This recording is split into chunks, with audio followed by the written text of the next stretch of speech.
Ele pode vir buscar, tem 4 tabletes. Vou enfiar um no nariz, um na boca, um no ouvido e outro naquele outro orifício que ele deve saber.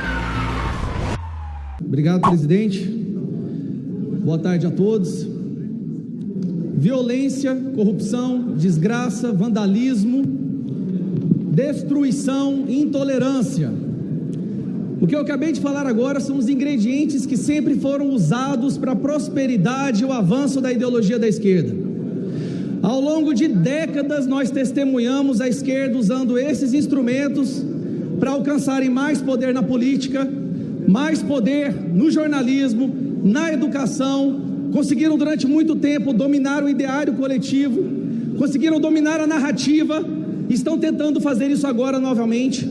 E eu sinto que é minha obrigação, como meu primeiro discurso enquanto parlamentar, restabelecer a verdade.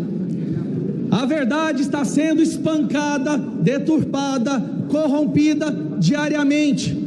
E eu sinto que é minha obrigação vir aqui agora e usar os meus primeiros minutos enquanto parlamentar eleito, enquanto ainda posso falar, porque nem essa garantia nós temos mais nessa democracia, para restabelecer a verdade. Durante toda a história, as manifestações da direita sempre foram um exemplo de ordeiras, organizadas, limpas, respeitosas, inclusive sempre respeitando e enaltecendo a segurança pública.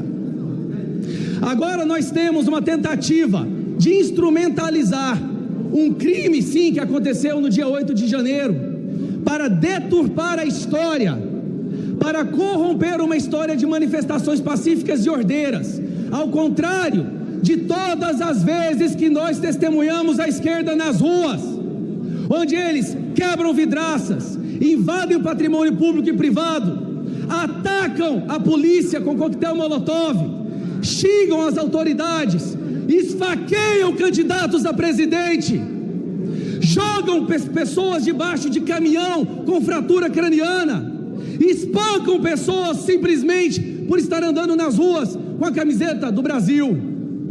Todos nós testemunhamos a celebração nos presídios depois do resultado do primeiro turno e principalmente depois do resultado do segundo turno. Todos nós testemunhamos os quilos de chumbo que foram disparados ao ar em celebração da vitória do chefe da organização criminosa pelos traficantes do nosso país. É uma tentativa ignóbil e rasteira tentar agora, usando de forma instrumentalizada o 8 de janeiro, colar na direita a pecha de contra-democracia ou terroristas.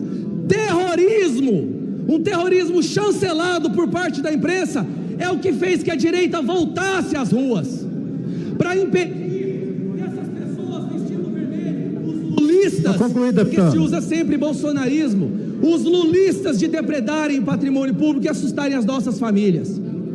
Por isso, e a prova cabal de que o que eu falo é verdade, é que hoje a direita pede uma CPMI para investigar o que realmente aconteceu no 8 de janeiro.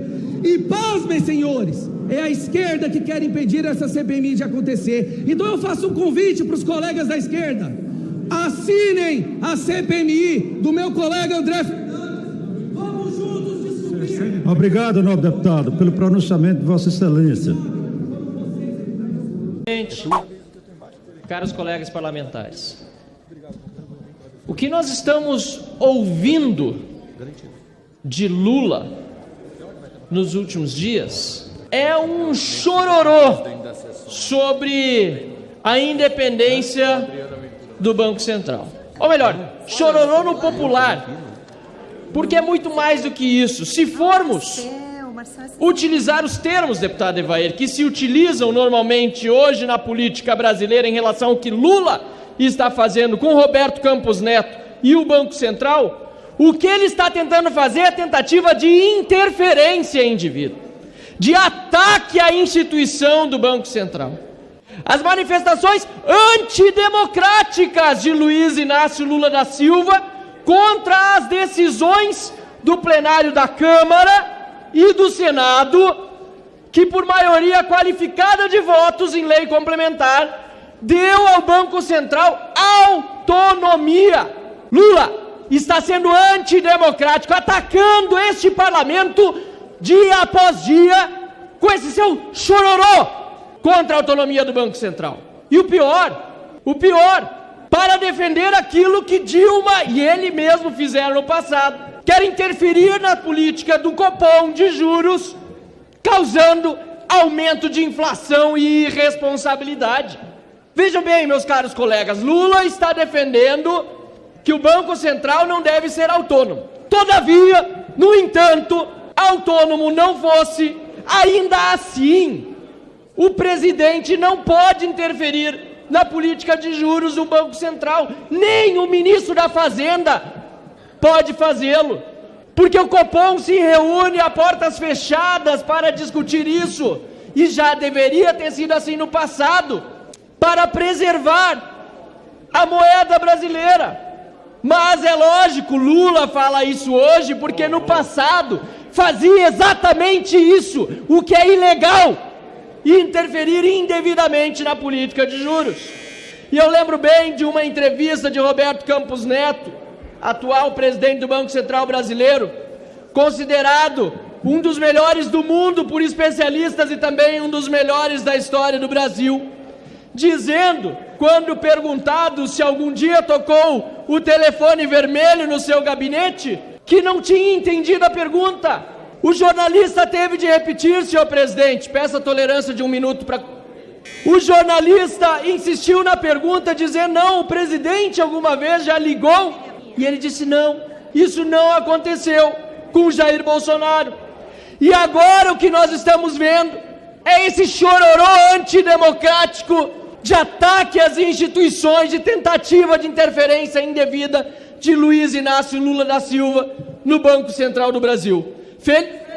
Felizmente aprovamos aqui... Para concluir. Sim, senhor presidente. Tinha pedido um minuto, acho que veio só 30 segundos. Agradeço a tolerância. Felizmente, senhor presidente, aprovamos aqui a autonomia do Banco Central e dela não podemos arredar pé. Felizmente para o Banco Central, mas principalmente, felizmente para o nosso país, para evitar a irresponsabilidade e um populismo ainda maior de Lula, gerando inflação e mais terror. Eduardo Bolsonaro, e nós vamos então depois iniciar a ordem do dia. Nós temos 3 projetos de resolução a serem apreciados. Obrigado, presidente. Primeiro, fora Lula, né, Cristoneto? Não é assim que tem que começar? Fazer o trabalho de casa aqui. Eu trago aqui a notícia do Estado de Minas, prezado delegado Ramagem. Seja bem-vindo a essa casa. Aquele lado da esquerda ali não vai gostar muito do senhor não, mas a gente está adorando. Lula afirma que calote de Cuba e Venezuela no BNDES é culpa de Bolsonaro.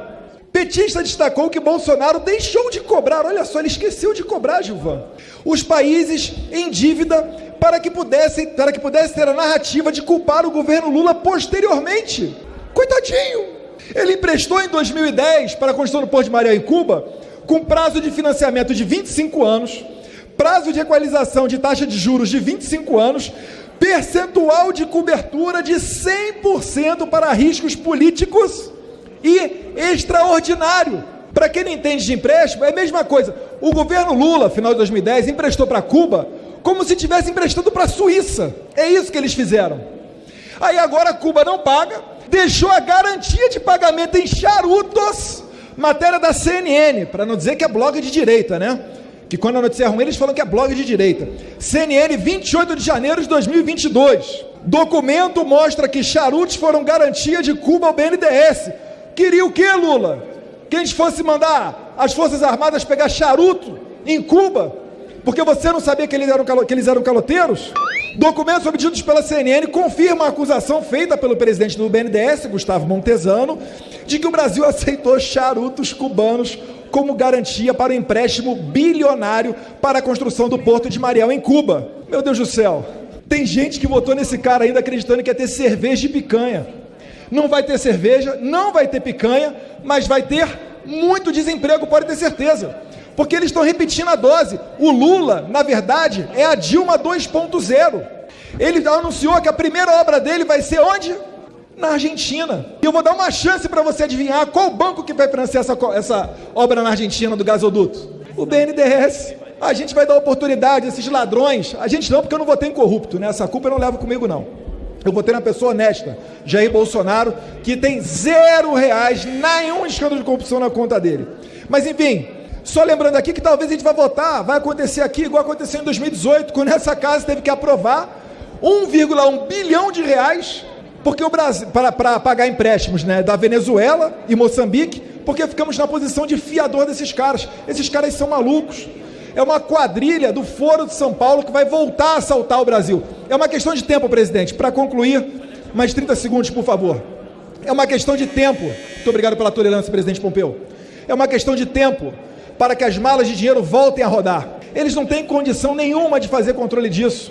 E se você está achando que vai ter picanha para você, sinto lhe informar, mas essa picanha vai para Cuba, Venezuela e Argentina. Você vai estar aí na fila do osso. Muito obrigado, presidente.